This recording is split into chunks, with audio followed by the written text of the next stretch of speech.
machen wir Lagerfeuer. Das ist ja behindert. Ja, Jo, was machen wir damit? Packen wir in die Tasche oder wie? Hallo Dicke, so lass dich nochmal durch. Nein, zum Maul. Du hast den Anfang. Okay.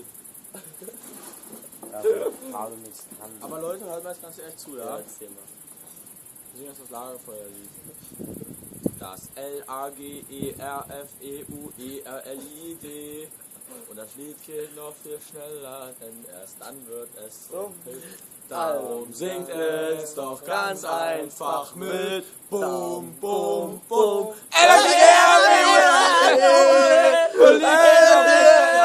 Dann wird es Ist zum Hit, also singt es doch ganz einfach mit. Bum, bum, bum. Die waren, Alter. Doch das Lied geht noch viel schneller und erst wird es zum Hit. Darum singt es doch ganz einfach mit. Ordentlich buchstabiert. Hanna hat geschrieben! Hanna! Hanna, Das Hanna, ist Hanna. wichtiger. Schon Saro. Das ist bestimmt Andi. Keine Mann.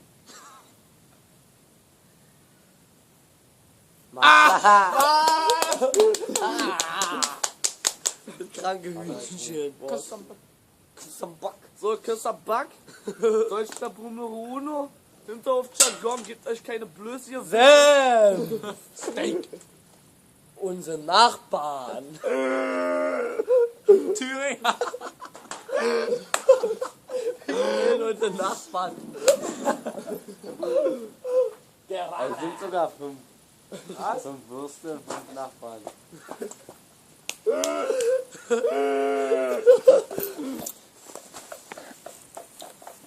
Jetzt. Jetzt darf man 2.